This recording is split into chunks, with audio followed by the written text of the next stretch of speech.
Olá, amigos, olá, amigas. Estamos iniciando o nosso Economia e Desenvolvimento desta semana. Obrigado pela audiência. Nós estamos há 22 anos no ar, desde 2000, no ano 2000. Passamos por vários outros canais abertos e tal, mas sempre tendo essa fidelidade de vocês. Porque o programa se propõe justamente e faz isso, trazer conteúdos, né? Conteúdo de informação, conteúdos de qualidade em várias áreas do conhecimento, em várias áreas que, de certa maneira, dizem diretamente ou indiretamente a sua vida pessoal, familiar e profissional. Bom, nós vamos iniciar o nosso programa, como sempre fazemos, com o nosso Conversando sobre Contabilidade.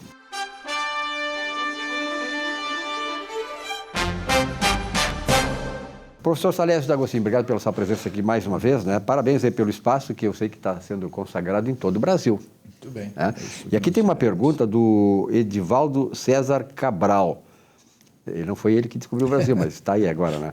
De Curitiba, no Paraná. Um grande abraço ao pessoal de Curitiba, uma cidade maravilhosa. Curitiba é uma cidade educada, um paranaense. É um diferencial no Brasil, paranaense, catarinense e tal. Realmente nós temos que nos orgulhar de sermos, né, bem próximos a esses dois estados brasileiros. Bom, o Edivaldo pergunta o seguinte: professor D'Agostinho, eu sou contador de uma empresa que apura o imposto de renda e a contribuição social com base no lucro presumido. Há 4 anos, a empresa comprou um veículo que faz parte do seu ativo imobilizado e depreciou esse ativo pelas normas contábeis. O valor da depreciação pelas normas contábeis é menor do que o valor da depreciação pelas normas fiscais. A empresa vendeu este veículo. Como faço para apurar o ganho de capital? O senhor pode me explicar como? Vamos lá, vamos tentar explicar. Eis a questão. Bom, uma coisa é verdade, tá? A norma contábil, ela diverge da norma fiscal. Tá? A norma contábil, ela foca no patrimônio. Tá? Se você compra qualquer bem, é isso? Esse bem, para ser incorporado no seu ativo, para se manter no seu ativo, você tem que depreciar de acordo com o desgaste, de acordo com a desvalorização real do bem. É isso? Ora, sempre se leva em consideração, já que nós nos referimos ao patrimônio, o quanto que aquele bem vale. Então, veja, se você compra um veículo, você sabe que no primeiro ano há uma depreciação do valor deste bem maior. Quer dizer, tem uma lógica que diz, saiu da revenda, 20% ele se desvaloriza. Então, dentro das normas contábeis, então, no primeiro ano, a desvalorização deste patrimônio seria de 20%. No terceiro ano, a desvalorização é menor. Enfim, porque tudo isso tem um valor. E essa é a norma contábil. A norma contábil estabelece que deve estar contido no patrimônio o valor de reposição deste bem, o valor justo que nós vamos adquirir quando se vende. É por isso que a norma contábil estabelece que você, quando compra um bem, você tem que estabelecer a vida útil deste bem, quanto é que você vai obter na revenda deste bem e, a partir daí, começar a fazer os cálculos. Então, no caso, compra-se um veículo, se estabelece quanto tempo esta pessoa jurídica leva para vender o bem, lá em média 4 anos, 5 anos, e depois quantos em valores ela vai receber pela revenda, que seria o valor residual, e essa diferença, então, que se faz a depreciação. Tá? Então, essa é a norma contábil. A norma fiscal é diferente. A norma fiscal diz que você deprecia até o custo real, o custo do bem. Então, se você comprou um veículo, esse veículo vai ser depreciado até o seu 100%. E quem estabelece a taxa de depreciação é a Receita Federal. Então, verifica, um veículo pela Receita Federal desvaloriza 20% ao ano de forma linear. Então, em 5 anos é zero, não é isso? Ou seja, nós temos na contabilidade, temos lá, para efeitos fiscais, né, para efeito da apuração do lucro real, né, 100% de desvalorização. Então, vê que há uma discrepância. Pela norma contábil, não pode ter no ativo um bem 100% depreciado. E está certa a norma contábil, não pode ter medo, se faz parte do patrimônio, não pode ser zero.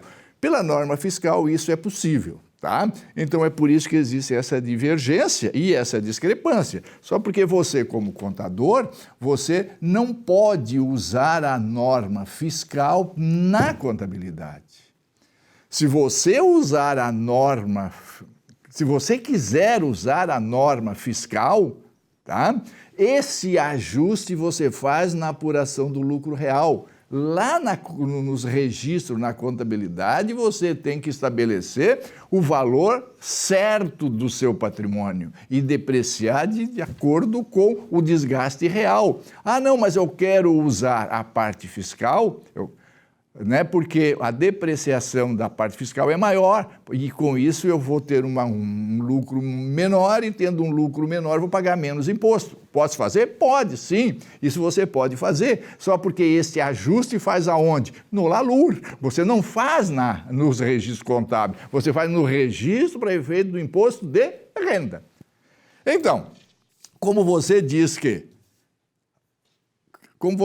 apura o seu imposto de renda pelo lucro presumido, não é isso? E você adota o regime contábil, então quer dizer que você tem contabilidade. Se você tem contabilidade, então você está fazendo certo, porque você está registrando de acordo com as normas contábeis. É isso? Então aqui não envolve a parte fiscal, porque você não apura o seu resultado pelo lucro real, mas sim pelo lucro presumido. Se é lucro presumido, você não precisa usar a depreciação pelas normas fiscais, não é isso? Muito bem. Então você sabe que, como é que se apura o imposto de renda e a contribuição, tendo por base o lucro presumido? Então, você divide a sua renda em dois tipos. Renda da atividade, que é a renda operacional, não é isso? Isso você aplica um percentual de acordo com a atividade que você desenvolve, não é isso? E sobre este percentual, que é o lucro presumido, você calcula o imposto de renda e a contribuição social. Depois você tem a outra parte, que é a renda da atividade não operacional, da atividade esporádica, da atividade extraordinária, não operacional. Então, a venda de um imobilizado não é operacional, porque eventualmente você faz isso. E ali não é a renda, ali é o resultado. Entende? Não é mais renda. Aí tu não aplica um percentual, tu aplica um resultado. E aí você tem que examinar a lei, então. O que é que diz a lei? Olha só. O regulamento do imposto de renda diz que o ganho de capital na venda do imobilizado corresponderá à diferença positiva. Se deu prejuízo, esquece. Tu não vai ter crédito nenhum. Só vais ter, se houver, diferença positiva. A diferença positiva entre o valor da alienação com o valor contábil. Muito bem. Então, se você deprecia pelas normas contábeis, isso parte do princípio que o valor desse veículo que está no patrimônio é o valor de mercado. Se é o valor de mercado e você está vendendo pelo valor de mercado, não existe diferença. Ok, não há resultado, porque dificilmente tu vai ter lucro nessa ocasião. Como você tem contabilidade e você adotou o regime contábil para efeito de depreciação, esquece lá o lucro para efeito fiscal. Então, e aí diz ainda lá na lei, que poderão ser considerado o valor contábil e na proporção desse o valor decorrente dos efeitos de ajuste ao valor presente, claro, porque eu aplico a contabilidade e o valor presente é o valor de mercado. Isso pelo regulamento do imposto de renda. Então, o regulamento do imposto de renda, o ganho de capital é o valor da operação menos o valor que está registrado na contabilidade. Isso, regulamento do imposto de renda. Depois, o que diz a norma da Receita Federal através da Instrução Normativa 1700? Diz que o ganho de capital na alienação do imobilizado corresponderá à diferença positiva entre o valor da alienação e o respectivo valor contábil estabelecido no parágrafo 1º do artigo 200. Porque lá na lei não fala em parágrafo 1º do artigo 200, só diz que a diferença entre os dois. E o que diz o parágrafo 1º do artigo 200? Que a determinação do ganho ou perda do capital terá por base o valor contábil do bem assim entendido, o que estiver registrado na escrituração do contribuinte. Então, se está registrado, é aquele valor que tu vais usar. E diz, diminuindo, se for o caso. Aqui está um problema muito sério, se for o caso da depreciação. Por que ele diz se for o caso? Porque se tu não tiver contabilidade, porque quem apura o imposto de renda pelo lucro presumido, ele não é obrigado a ter os registros patrimoniais, ele basta ter o registro caixa, ok? Então, nesse caso, se for o caso, desconta-se a depreciação. Se não for o caso, não desconta. Diante desta confusão, o que é que fez o Conselho Administrativo de Recursos Fiscais, quando examinou essa situação? Foi agora em 10 de maio de 21, através do acordo 91.01.5436 da primeira turma, diz o seguinte, que não, tu só podes descontar do valor da tua operação a depreciação se tu usou essa depreciação para reduzir a base de cálculo do teu lucro real. Porque se tu não deduziu da tua base de cálculo, né, esse percentual a mais do que para fins de beneficiar, se tu não usou isso, por consequência, tu não te beneficiou, então tu não tens por que agregar para apurar ganho de capital. Então, o Conselho de Contribuintes negativo é o valor da operação menos o valor contábil, que é o valor que tu pagou pelo bem. Isso quer dizer o quê? Quer dizer o quê? O valor que tu paga pelo bem sempre é maior do que o valor que tu estás vendendo por causa do uso. E se tu usou a depreciação, tu usaste a depreciação pelas normas contábeis, e as normas contábeis dizem que a depreciação é para ajustar o valor do bem pelo preço de mercado, pelo valor real, então tu não terás ganho de capital. Ok? Então, isso é o que diz a lei. A lei estabelece ganho de capital, valor da operação menos o valor contábil. Muito bem. De acordo com os registros contábeis. Se tu tens o registro contábil e obedecer às normas da contabilidade, que é as normas do patrimônio, a tua depreciação simplesmente é para ajustar o valor do bem ao preço real de mercado, ok? Se é preço real de mercado e tu estás vendendo pelo valor do mercado, certamente não vai existir ganho de capital. Se caso tu usasse as normas fiscais, ok? Que a depreciação é maior, tu só vais reduzir, só vais usar aquela depreciação se tu apuraste o teu imposto de renda com base no lucro real e foste beneficiada por esta redução, ok? Não sei se tu foi claro, se não foi claro, tu entra em contato comigo, que pode ser por telefone, que eu faço a devida esclarecimento. Mas é isso, tá? Ganho de capital é o ganho de capital. Ou que quando tu ganha na tua operação. Se tu não ganhou nada na tua operação, não tenho por que se falar de imposto sobre esse ganho. Muito bem. Aí o Edivaldo César Cabral, de Curitiba. Salles, obrigado pela tua participação mais uma vez aqui no nosso Conversando sobre Contabilidade. Estamos à disposição. Continue mandando perguntas que, na medida do possível, estamos aqui para respondê-las. Um forte abraço a todos e vamos em frente.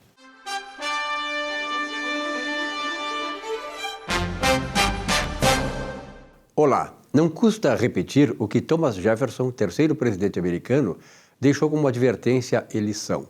Quando temos homens éticos, as leis são desnecessárias. Quando são corruptos, as leis são inúteis. O Brasil hoje, dos corruptos assumidos e o mais grave, ungidos pelo voto, faz pacto com as forças diabólicas, cujo objetivo é ruir nossa poderosa herança de valores e princípios. Esse niilismo ideológico destrói tudo que presta, que nos eleva como seres éticos e morais e encaminha a nação para o lixo da história, com a degradação irrecuperável do tecido social. A história, inexoravelmente, vai nos julgar. Como Pilatos, eu lavo as minhas mãos. E você? Boa semana.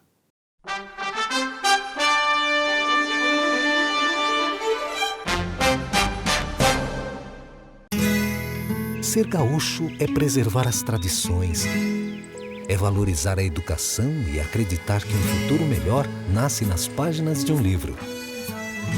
É nossa tradição trabalhar duro, temos orgulho do suor que escorre do rosto Ele reconforta a alma e sedimenta uma vida digna.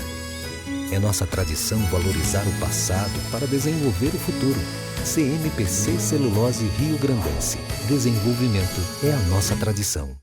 Já pensou em ter o seu próprio canal de TV corporativa, exclusivo e impactante? Somos a solução para empresas que desejam modernizar seus processos de comunicação.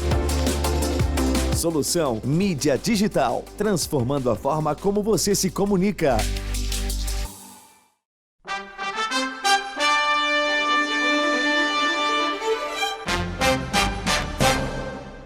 Muito bem, doutor Gustavo Bernardi, obrigado pela sua presença aqui nesse bloco do programa. E chegando aí já ao final do ano, aí, o último mês do ano de 2022. Tá chegando 22, poxa vida, não vai deixar muita saudade, né? Porque 20, 21, 22, 3 anos que realmente são lições, né, que a gente aprende, né, doutor Bernardi? São lições que a gente tem para a vida. É importante que a gente absorva essas lições aí e que sirvam como experiência, né, daqui para frente. Não só para nós, como um país também, né, como o Brasil, que está num rumo maravilhoso aí. Tomara que nós tenhamos a bênção de Deus, só chamando Deus mesmo, para que Ele possa nos encaminhar para continuar nessas reformas, nesse caminho. O Brasil hoje, junto com o México, eu não canso de dizer isso é um dado do Fundo Monetário Internacional, através do Banco Mundial, digamos que é o Banco Social do Fundo Monetário Internacional. O Brasil e o México foram os únicos países que souberam administrar a Covid, mantendo a taxa de desemprego no nível razoável. O Brasil hoje tem a taxa de desemprego menor que os Estados Unidos, a inflação menor que os Estados Unidos, quer dizer, é muita conquista mesmo na dificuldade. Bom, de qualquer maneira, né, vamos torcer para que as coisas aconteçam realmente e façam com que o Brasil caminhe certo, né, inexoravelmente no caminho que é o do desenvolvimento econômico. Mas, doutor Gustavo Bernardi, nós estamos chegando no final do ano e é um momento assim de planejamento das empresas para o ano que vem e tal, e nas famílias, as pessoas fazendo seu planejamento sucessório, que é uma coisa natural. E isso aí, no final do ano, essas questões patrimoniais acabam sendo importantes, né? Verdade, Silvio. Sabe que no final do ano, a gente que trabalha com direito patrimonial, com direito imobiliário, é uma procura muito grande das famílias para ajustar os seus testamentos, organizar a sua sucessão patrimonial, né? É engraçado, é curioso, né? O último mês do ano, todo mundo para um pouquinho para pensar, né? Refletir um pouco o que aconteceu durante o ano e preparar o ano seguinte. Então, há um movimento enorme das revisões dos testamentos, das discussões das cláusulas sucessórias, né? E eu vou trazer uma questão curiosa aqui, que sempre gera muito debate em todo o planejamento que a gente faz, que é a questão da companheira, né? E do companheiro, claro, né? Então, aquelas pessoas que não são casadas, mas que vivem de forma comum e que têm um relacionamento duradouro, né? E também aquelas pessoas que têm um relacionamento duradouro com outra pessoa e são casadas, né? Então, a gente não pode negar que essas coisas também acontecem, Silvio. Então, é muito curioso porque a discussão que sempre se dá é qual é o direito da companheira, qual é o direito do companheiro, né? Se a gente for observar o nosso Código Civil, o companheiro tem um clausulamento distinto, separado do cônjuge lá no Código Civil, né? Como se fosse uma outra classe de relacionamento, uma outra classe de união estável. Isso sempre foi assim, até que em 2017, o STJ julgou lá um recurso especial e passou a entender, né, entender de forma assim, com bastante discussão, de que a companheira o companheiro, né, se equiparava ao cônjuge e, portanto, era um herdeiro necessário. Aquela classe de herdeiros, Silvio, que obrigatoriamente tem que receber 50% do patrimônio da pessoa que falece, né? Ascendente, descendente e o seu companheiro. Isso passou a mudar o entendimento dos tribunais com relação à qualidade de sucessor da companheira. Sendo ela um herdeiro necessário, ela receberia por igual junto com os descendentes. Todo mundo que planeja a sua sucessão tem uma preocupação muito grande de evitar as discussões que há depois da morte, né? Uma discussão dentro de um processo de inventário, né? Ela consome... E muitas vezes destrói o elo familiar, né? Destrói a família, consome recursos absurdos, porque os processos Muitas vezes são até caros. maior do que o valor da herança. Né? Eu já trouxe uma vez um dado aqui da quantidade de processos de sucessão que não terminam porque acabam os recursos, ninguém consegue pagar os tributos, ninguém consegue pagar as custas do processo.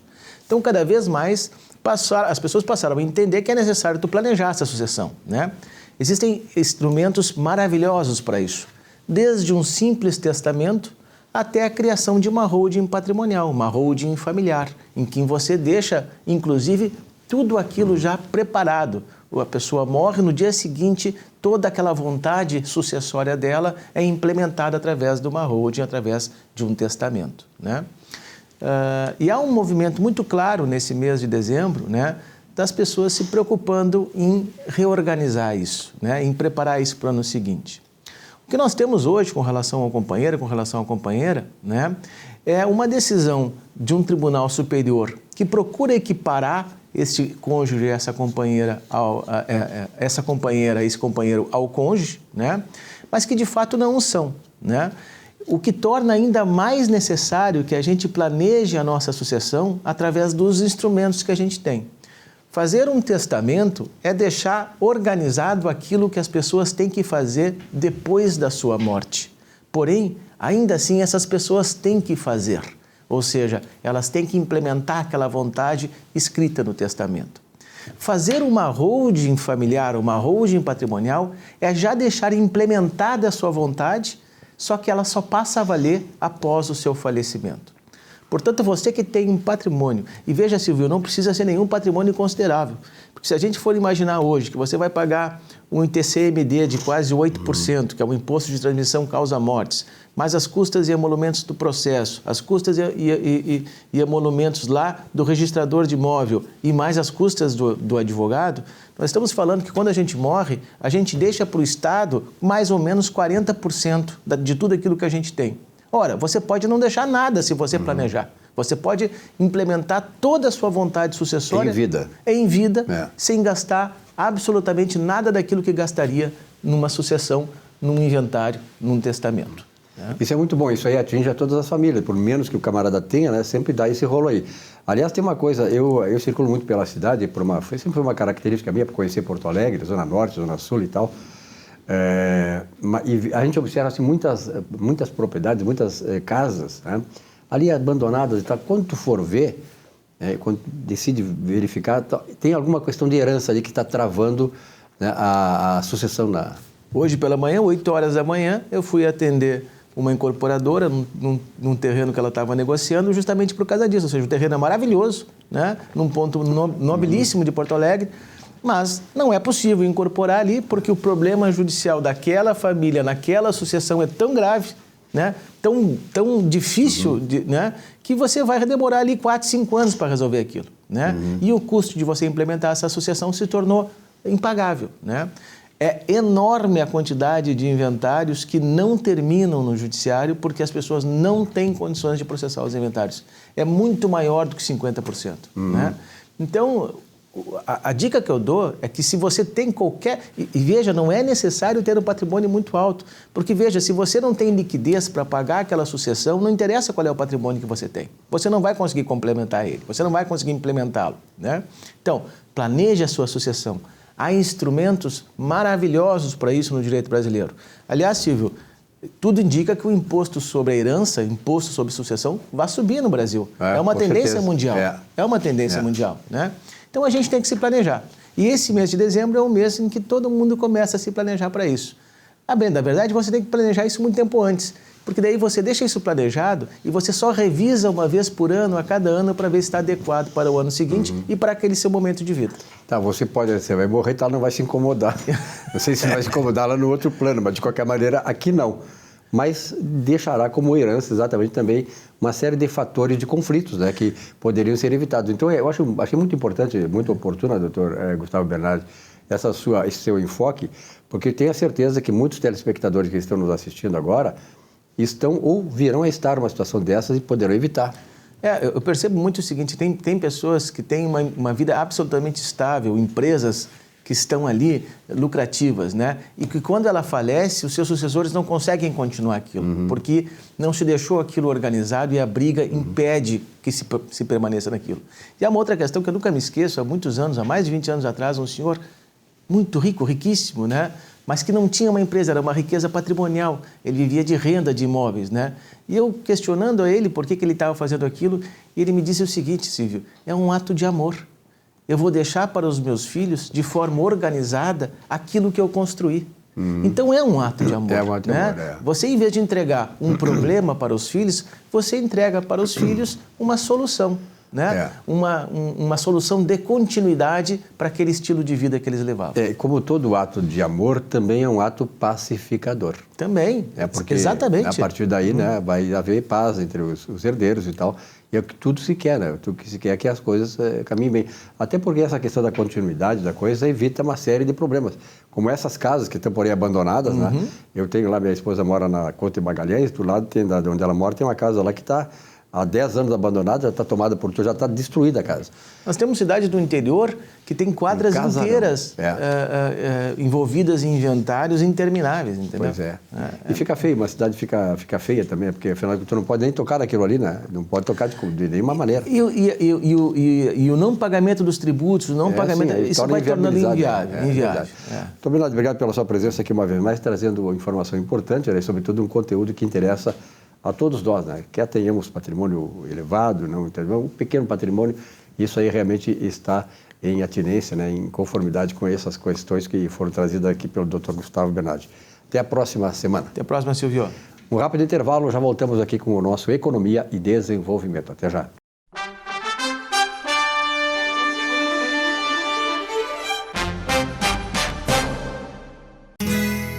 Ser gaúcho é preservar as tradições, é valorizar a educação e acreditar que um futuro melhor nasce nas páginas de um livro.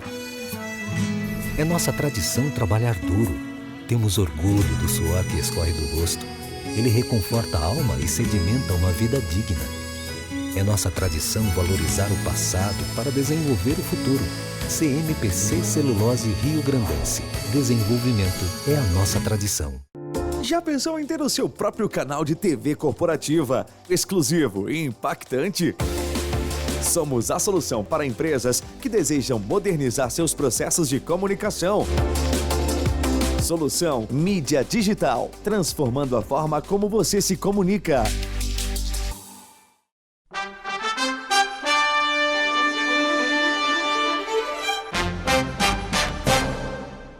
Muito bem, agora esse espaço do programa, estou recebendo aqui o professor Saul, direto lá de Cachoeirinha City, né, Saul? Obrigado pela tua presença uma vez mais. Obrigado, Silvio. É sempre uma alegria estar aqui no programa. E nós estamos aí, já começou dezembro, nós estamos na primeira semana de dezembro, né?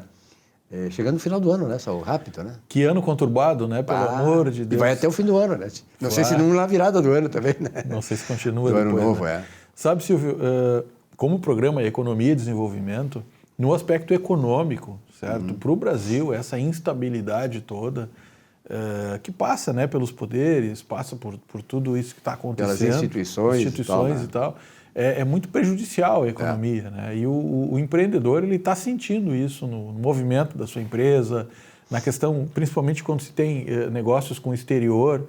O Brasil, ele vem perdendo alguns pontos por causa dessa nossa política interna. Além das nossas dificuldades de custo Brasil e tudo que se fala, né? Essa instabilidade na economia tem gerado reflexos na política, tem trazido reflexos muito ruins na nossa economia. Apesar de tudo, né, Saul? Apesar de tudo, nós estamos aí com a taxa de inflação que é menor a metade da americana. A taxa de desemprego que começou em 2019 a 14% está em 8%.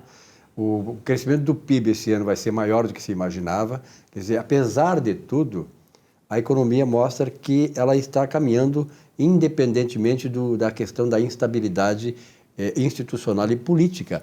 E isso é uma coisa importante, a economia está mais amadurecida também, né? Exato, e é o talento do empreendedor, né? Brasileiro e tudo mais. A gente tem que dizer, né, Silvio, assim, houve muita política boa hoje tem um bom crédito do BNDES para o empreendedor. Hoje tem o ambiente econômico, o Pronamp, o ambiente econômico de abertura, tá bom. de liberdade econômica. A gente vive assim uma mudança cultural, né? Por exemplo, a questão tributária no Brasil ela está pegando muito pesado. As empresas elas têm que começar a se conscientizar sobre o pagamento do tributo em dia, porque isso tem trazido reflexos. Quem não está com o tributo em dia não consegue empréstimos, não consegue linhas de crédito boas. Acaba indo para um submundo para conseguir dinheiro para tocar o seu negócio. Então, o nosso empreendedor ele precisa mudar um pouco essa mentalidade. E, Silvio, essa mentalidade hoje, eu tenho falado muito sobre isso, até porque a gente lá na PS Capital, sem fazer propaganda, né, mas na PS Capital a gente trabalha, é o nosso dia a dia. Mas não é questão de não fazer propaganda, eu acho importante, né, a gente ressaltar essas coisas, porque a função aqui do programa é essa aí, é mostrar para as pessoas, né, onde ela pode ter fonte de riqueza, fonte de conhecimento, né, e abertura muitas vezes a pessoa abrir um pouco a cabeça, o pensamento, para que ela possa progredir e prosperar. Esse é o objetivo e a principal função do programa. Então a PS Capital, aquela empresa que tu presides, ela tem esta função também. Além de nós aqui, nós temos essa função, quer dizer, então essas coisas se coadunam muito. O objetivo da PS Capital e também aqui do programa, que é justamente estabelecer essa relação e mostrar para as pessoas que tem saída, que tem fonte de geração de riqueza, de pensamentos, de caminho, novos caminhos, isso é importante. Exato. E a nossa economia, Silvio, obrigado, e a nossa economia, ela mostra hoje assim, ó, não é bom dever, não é bom, via de regra, não é bom a empresa ter dívidas, né? A não ser que sejam aquelas questões de investimento estratégico e tudo mais. Mas se tiver que escolher entre dever para banco, para instituição financeira ou tributo, que deva para a instituição financeira.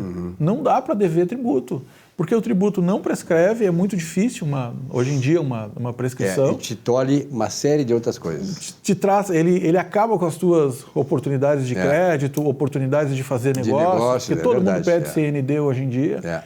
Né? E além disso, ele aumenta 1% ao mês. Né? Então, tudo bem, tu tem uma dívida bancária, uma dívida complicada, tu vai discutir, tu tem a questão da justiça, tem um tempo lá de prescrição, né? Com um bom advogado tu consegue fazer uma boa negociação e tudo mais, e tu resolve o problema. A dívida tributária não. E hoje em dia, os acordos são firmados junto com o CPF de quem está à frente do negócio, ou seja, por mais que haja a questão da pessoa jurídica, ela, digamos, numa falência, alguma coisa... Descontinuidade, depois descontinuação, né? Exato. Mesmo que a empresa não continue, mas o CPF do empreendedor ficou preso. E isso vai 20 anos, 30 anos, e 20 anos, 30 anos é uma vida toda, Né? Então, assim, isso é uma mudança de paradigma que tem que se ter. Então, a prioridade, sim, certo? Lógico, pagar os colaboradores, pagar a matéria-prima, é lógico, tem que tocar o negócio, cuidar da formação do preço de venda e pagar o tributo em dia. Isso é condição básica para se tocar um negócio, que não está, isso é uma questão de mentalidade empresarial, talvez maturidade empresarial, que é pagar os tributos para poder desenvolver o negócio. E nós estamos num país, né, que... Aí se fala aqui que o Brasil é o rei dos maiores tributos. Na verdade, o Brasil não é os maiores tributos. O problema do Brasil é a complexidade, principalmente a complexidade do sistema tributário. Se tu pegar, assim, por exemplo, os Estados Unidos, aqueles países mais desenvolvidos, lá eles têm a nossa taxa de tributo em relação ao PIB é 34% a 35%. Esses países têm acima de 50% ou 60%. Só que lá... O cara paga tudo isso aí, tem o retorno. Também. Nós não temos aqui. Então, isso aqui se torna muito, muito pesado, porque, em primeiro lugar, tem setores que é mais do que isso, bem mais do que isso, e essas questões todas. O cara tem dificuldade, o mercado que ainda, de repente, o cara não consegue respirar e ainda tem o peso da espada do tributo. Exato, Silvio. E uma coisa que preocupa, né, só por curiosidade, certo? Nós temos uma mudança de uma regra tributária no Brasil praticamente a cada 2 horas do dia. A complexidade toda, né? Então, a cada 2 horas troca uma regra. Como é que o contador, como é que o empreendedor, ele vai conseguir seguir as normas, né? De maneira que, imagina, troca a regra a todo momento. Mas uma das coisas que preocupam, né, o 2023, 2024, 2025 aí que está vindo, é a possibilidade de ausência de reformas. E hoje a gente tem um governo que está negociando e tudo mais, mas ele não tem maioria no Congresso. E assim, nós temos algumas conquistas, Silvio, que nós já conversamos. Por exemplo, o teto de gastos, né? O teto de gastos, ele representa externamente um país, para os outros países que negociam conosco, um país sério, que cuida não gastar mais do que ganha e tudo mais. Bom, nós vamos romper isso. Isso vai dar um reflexo, É um recuo inimaginável, né? Vou recuar de novo, vou estar lá para quando, né, de 10, 15 anos atrás. Exato. Tivemos a reforma previdenciária, tivemos a reforma trabalhista. O grande problema agora é que nós vamos ter, certamente, retroceder. Não sei se vamos retroceder nessas reformas, porque o Congresso hoje não vai ser muito simpático se o outro governo assumir em janeiro, mas a questão da reforma administrativa, que para mim, como analista econômico, é a mais importante de todas as reformas. Por que a trabalhista é reforma? A trabalhista, ela trabalha na questão das instituições do Estado. Então, tu tem que diminuir, tirar muitas instituições, reduzir ou fechar muitas instituições e diminuir o tamanho do Estado para poder ter um financiamento compatível e não ter que punir mais a sociedade para financiar um Estado muito maior. Então, esta reforma administrativa, certamente, se houver um novo governo a partir de janeiro, essa reforma, com certeza, não vai sair de onde está. E essa reforma é fundamental mesmo, porque tu precisa saber assim, eu preciso viver com tanto, eu preciso viver com tanto, a estrutura de gastos. E aí nós vamos para a tributária para saber o quanto que nós vamos ter que arrecadar para viver com aquele tanto. Claro. É tão óbvio, tão matemático, mas ao mesmo tempo, conhecendo um pouco os bastidores da política, é algo tão complexo de se fazer, mas fundamental. E assim, imagina, né, Silvio, a gente estava conversando há pouco que o empreendedor brasileiro vai bem, apesar dos pesares dessas instabilidades todas. Imagina com um governo mais organizado, que vem num leque de reformas e siga a continuidade das reformas. É verdade. Então, nós estamos assim, o pessoal pergunta, 2023 vai ser bastante complexo pelo novo governo, não sei o quê. Nem tanto. O que vai ser complexo vai ser no final do 4º ano, se nós não tivermos feito as reformas. Ou seja, se o clientelismo imperar, se o populismo imperar, porque aí tu dá para a população o que ela quer, mas não o que ela precisa. Perfeito. Né? Ou seja, é fora de um planejamento. E aí tu só dá doce, e a medida amarga tu não toma o resultado do final. Nós podemos, sim, estar em sérios apuros econômicos daqui a 4 anos, se não for feito nada das reformas previstas. Isso o Fórum Econômico Mundial já sinalizou, e sinalizou no final do governo Lula. Depois veio a Dilma não fez nenhuma reforma, não fez praticamente nenhum movimento. A reforma aconteceu com o Temer, depois de 2 anos do Temer, né? Que veio o teto de gastos, que foi fundamental, e depois seguiu com o Bolsonaro vários avanços, né? E a gente sabe as dificuldades que houve, e ainda uma questão de pandemia mundial dificultando a guerra na Ucrânia esse ano, né, também. Iniciamos o ano com guerra. Olha só, iniciamos o ano com guerra. Tivemos eleições conturbadas que não se encerraram, praticamente, né, pela movimentação. Copa do Mundo fora da data, atrapalhando o resultado de final de ano. Né? Olha, como pode, Silvio, nós nos darmos um luxo, um país que é rico, mas ao mesmo tempo tem muita pobreza, nos parar para ver um jogo de futebol. E para todo mundo. E se tu não parar os colaboradores, não parar tudo mais, é pior. Porque é da nossa cultura. O Brasil é um país que tem tanta riqueza e é pobre, enquanto uns, né, vamos para a Coreia, Japão e tal, que eram tão pobres, né, estou falando de questão de riquezas naturais, e são tão ricos, né? Então isso é uma questão que sempre nos deixa perplexos, quer dizer, um país tão rico como o Brasil ainda ser pobre. Né? Por que é isso? Claro, aí tem uma séria questão econômica, sociológica, antropológica, da colonização que foi mal feita e tal, coisa que não é o assunto de hoje. Mas, de qualquer maneira, né, o Salante torce sempre que o Brasil, afinal de contas, se mantenha ou se reencontre com a sua, digamos assim, o seu viés histórico, que é de ser um país desenvolvido. Exato. E esse final de ano está particularmente mais desafiador ainda, né, Silvio? Porque misturou festa com Copa do Mundo e com resultado, porque dia 20 agora tem que pagar a segunda. Dia 20 de novembro foi pago a primeira parcela do 13º, dia 20 tem que pagar a segunda parcela do 13º. E nesse clima de loja fechada por causa de Copa, de empresa parando produção por causa de Copa, não sei o quê, mais a instabilidade toda, que tem muita gente segurando o recurso para ver o que vai dar. É verdade. Ou seja, coitado... É um cenário muito indefinido, né? Muito indefinido. Muito indefinido. Tem que ter muita fibra, muita gestão, muita transparência. e para poder, então, Claro. se desenvolver apesar de todos esses pesares. 2023 está chegando, mês que vem, já é, daqui a 20 e poucos dias já é 2023. Ele vem, assim, acredito que melhor que 2022, Silvio, porque diante de tanto maremoto, né, tende a vir uma calmaria.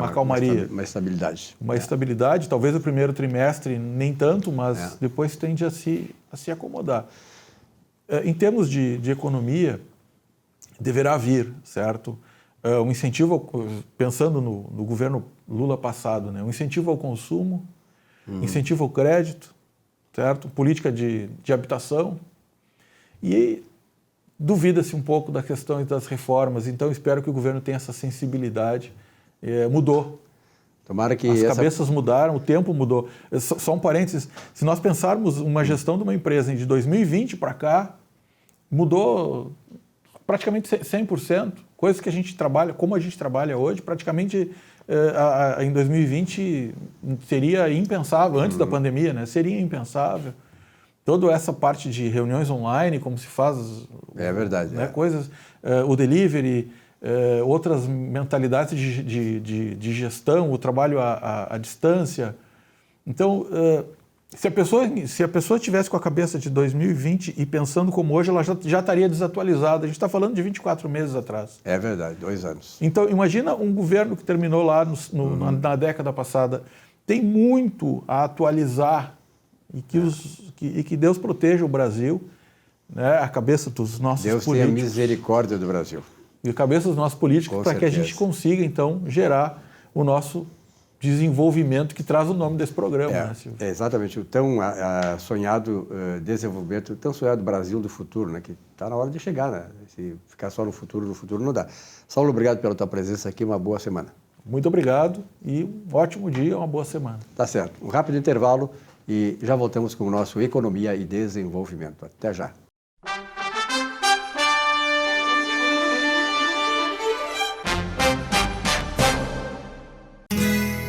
Ser gaúcho é preservar as tradições, é valorizar a educação e acreditar que um futuro melhor nasce nas páginas de um livro. É nossa tradição trabalhar duro.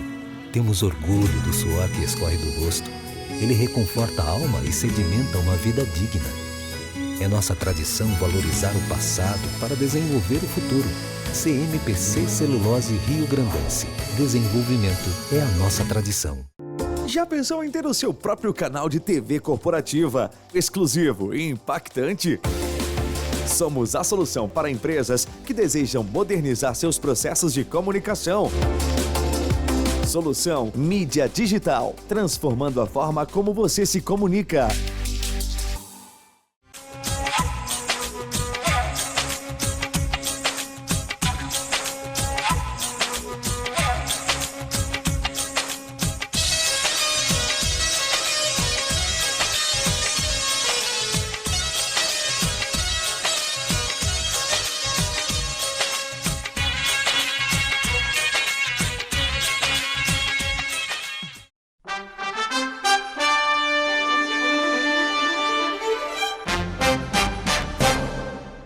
Olá, meus amigos e amigas. Hoje, dando dicas sobre o seu direito, eu gostaria de falar sobre a terceirização do contrato de trabalho. O que vinha a ser a questão da terceirização do contrato de trabalho? A terceirização do contrato de trabalho é a relação entre o tomador de serviço, o prestador de serviço e o empregado.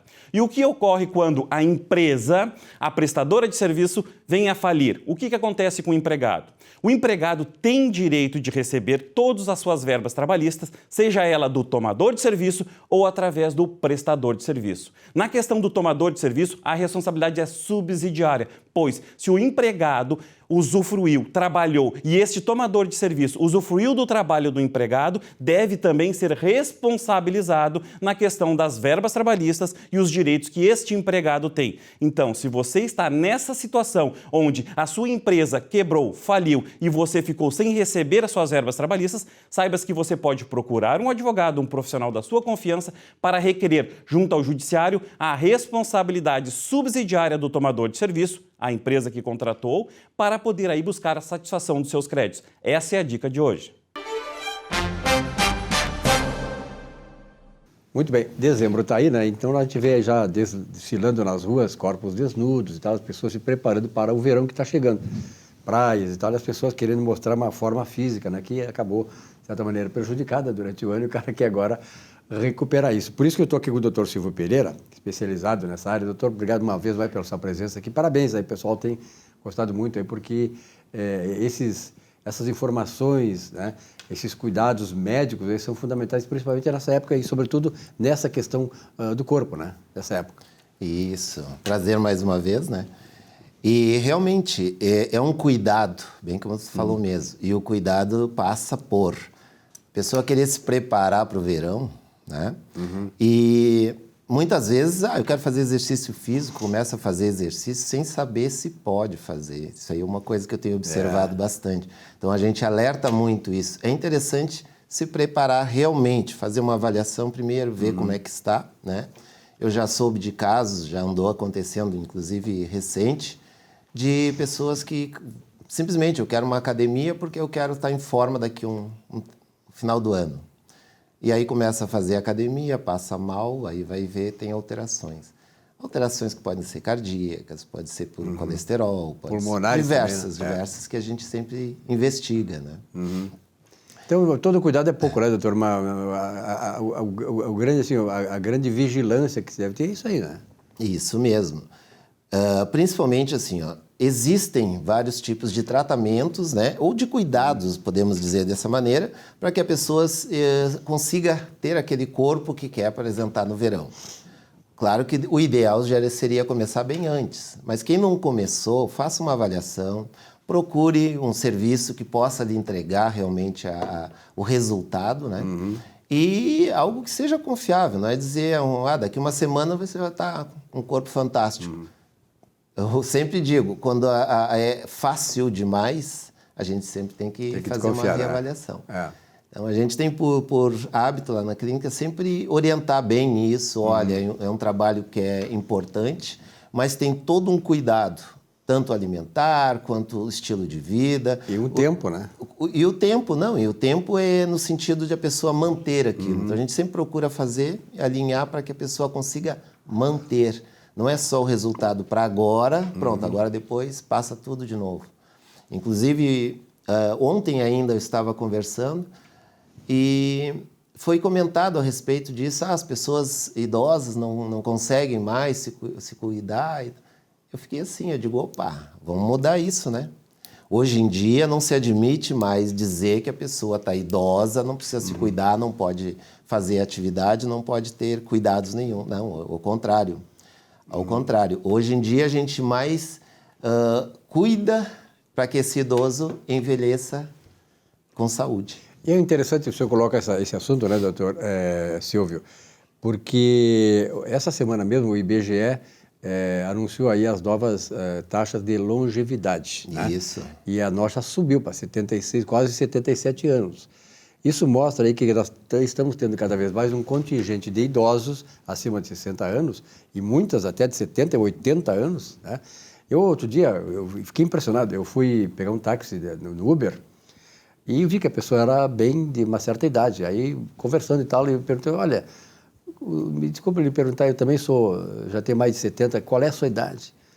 86 anos, Isso. motorista de Uber. Aí eu tentei tirar algumas coisas, ele disse, olha, eu sempre trabalhei, desde os 14 anos, sou do interior, não penso em parar de trabalhar e não tenho doença nenhuma. E eu digo assim, talvez até porque o senhor tem atividade, né? E Exato. Realmente as pessoas mais idosas, ao contrário dos idosos anteriores, né? Eu me lembro que quando eu nasci em 51, a expectativa de vida do brasileiro era de 46 anos. Hoje são 30 anos mais. Então, como o senhor falou, é importante o senhor falar isso aí, que o idoso tem que se cuidar, porque tu não sabe quantos anos tu vai ficar ainda, né? Exatamente, isso é importante. Sabe que outro dia na academia, eu conversando com um dos rapazes lá, fazendo atividade, ele disse, não, agora eu já tenho que me cuidar mais, eu já estou idoso. Aí perguntei a idade dele, 42 anos. Idoso, mano. Eu digo, se 42 é idoso, então... Imagina nós, né? Imagina eu aqui, né? Já estamos lá na frente. Mas é exatamente isso. E no mesmo dia, eu saí, passei por uma amiga, só abanei para ela assim, ela fazendo só corrida diária. 82 anos, olha a diferença, né? mais consciente. Por quê? Uma coisa que a gente tem que pensar, as pessoas têm a sua longevidade determinada muitas vezes pela genética. Vai ver na família, a família é longeva. Nem por isso ela tem que envelhecer. Olha a diferença, né? Longevidade e envelhecimento. Se a gente fala em velho, uma coisa que é velha, é uma coisa que já, né, perdeu a sua atividade. Não, hoje a gente fala em longevidade. Envelhecimento é um detalhe que começa a partir dos 30 anos, a gente começa a envelhecer. Se considera que até os 30 a gente está crescendo, olha só. A partir dos 30, Aí o ponto de inflexão, aí começa a descer. E tem mais uma coisa ainda, já ouviu falar da melhoridade, né? Ah, melhor idade. A melhor idade é considerada tecnicamente nesse período dos 30 aos 40. É o período de maior... Essa sim é a verdadeira melhor idade. Maior potência, maior dinamismo físico e mental. Depois vem a experiência, né? Por isso que se diz a melhor idade. É a experiência. Só que hoje já se sabe que se a partir dos 30 começa o envelhecimento, né? O que é envelhecimento? Células que vão diminuindo a sua capacidade, alterações metabólicas que vão mudando, consequentemente vai diminuindo algumas atividades, principalmente hormonais, e a pessoa vai perdendo seu potencial. Agora, ela pode seguir esse curso, né, dito de envelhecimento, hoje a gente prefere longevidade, sem deterioração. Hoje já se tem essa capacidade de conseguir que as pessoas tenham a longevidade, seja determinada pela genética. Com saúde. Com saúde. Aí é que tá. Chegar aos 100, 110, 130. Ah, mas 130, quem é que vai chegar? Já é possível. A ciência protege, né? Atende, cuida, medica, trata e as pessoas vão mais longe. Quantas vezes a gente ouve dizer que a pessoa está lutando contra um câncer há 30 anos? Antigamente não era tanto. A pessoa tinha um câncer há alguns anos era um decreto de morte, né? Exatamente. Hoje a gente consegue, inclusive, prevenir esse câncer, trazendo os cuidados necessários para que essas células não venham a desenvolver. E com isso a gente impede? Não dá para dizer isso. Mas a gente consegue qualidade de vida isso aí, a qualidade nesse período que a pessoa tiver. Doutor, e outra coisa importante é o seguinte, não é só... Antigamente era quem gostava de cuidar do corpo e tal, e continua, eram as mulheres, sobretudo as mais novas. Tá? Hoje as mulheres de mais idade também estão nessa aí. Mas os homens também hoje estão sendo, né, muito, digamos assim, muito atinentes a essa questão do cuidado com a saúde, com o corpo. Já chegou a consciência disso, né? Eu costumo dizer sempre que a gente mora, muitas vezes a pessoa mora quase que uma vida inteira na mesma casa. E essa casa, ao longo do tempo, ela pode aparecer uma rachadura, pode ter um dano na pintura, ou uma telha. As pessoas arrumam a casa, né? Elas não deixam a casa cair em cima da família, não é assim? E aí, se a gente for analisar, nós recebemos essa casa para habitar enquanto estivermos na terra. É um lar. E por que essa casa a gente não vai cuidar? Né? Então é importante, hoje já tem mais essa consciência que se pode avançar no tempo, eu gosto de usar esse termo, avançar no tempo e se manter jovem. Jovem que significa lúcido, consciente, né? Com a parte cognitiva bem aguçada, atividade. E é importante falar com o doutor Silvio Pereira, que não só que é um médico que tem essa experiência nessa área estética, é reparadora e tal, na questão do corpo, porque, às vezes, uma conversa só dessas aí, ela pode redirecionar a tua vida e tu viver muito mais, ter uma longevidade maior, com saúde, com qualidade de vida. Isso que é importante, as pessoas terem essa percepção. Durante muito tempo se tratou a plástica, a estética, né? Eu já venho a uma caminhada nessa área de estética, tratando diretamente com a estética, botox, peeling, tudo visando rejuvenescer a porção externa. E hoje já se sabe que quando rejuvenesce a parte interna, vai aparecer com mais facilidade no externo. Então, hoje não se divide mais, não se separa mais tratamento estético externo do tratamento de saúde interno. Perfeito. Eles andam em conjunto. Que bom, isso né? A cada dia está mais divulgado, está mais difundido, mas eu vejo que a divulgação não chega com muita veemência ainda. A população ainda não tem muito dessa informação. Aqui nós temos aberto esse espaço do Dr. Silvio Pereira, titular nessa área aí, porque realmente é importante isso, né? Trazer às pessoas o despertar para isso. Muitas vezes a pessoa sabe, mas não dá muita confiança, muita bola para essa coisa aí. Não, mas é importante porque isso é qualidade de vida. Eu sempre digo, eu estou com 71 anos, eu não tomo um remédio. O único remédio que eu tomo é vinho tinto da Tanat, uva Tanat. É o único remédio que eu tomo, graças a Deus. Por quê? Uma vida toda, fui maratonista, corro todo dia, papapá. Então, tu tem esse cultivo, né? Tu cultua a questão do corpo, da alma e do espírito. Então, acho importante isso, né, doutora? Até uma conversa, como eu falei, uma conversa com um médico como o senhor, esclarece muito pontos de vista e pode fazer com que haja um redirecionamento de rumo na vida daquela pessoa. E ela volte a ser mais feliz, né? Ter uma prosperidade maior, uma longevidade maior com a qualidade de vida. Exatamente. E é interessante que você falou a questão do vinho, né? Que o vinho é considerado alimento, né? Claro, não em excesso. É um bom remédio, né? Diz até é a única bebida que é o remédio. Excesso passa, mas é considerado alimento. E principalmente porque eles têm os polifenóis, ele tem na sua estrutura, na sua essência, uma substância que vai trabalhar combatendo os radicais livres, ou seja, isso promove saúde. Perfeito. Isso que é importante. Viu só? Então tá. Doutor, muito obrigado pela sua presença aqui. Eu acho importante, né? Desde que o doutor Silvio está agregado aqui ao nosso programa, trazer essas informações. Eu sei muitas amigas minhas, amigas da minha mulher, têm falado a respeito disso, porque vem o programa e muitas vezes isso desperta uma conversa de um médico com a especialidade que ele tem, com a sabedoria que ele tem do ponto de vista da ciência médica, pode realmente tocar nas pessoas e elas possam, então, redirecionar a sua vida, deixando de fazer aquelas coisas erradas que estão fazendo e tendo um bom caminho.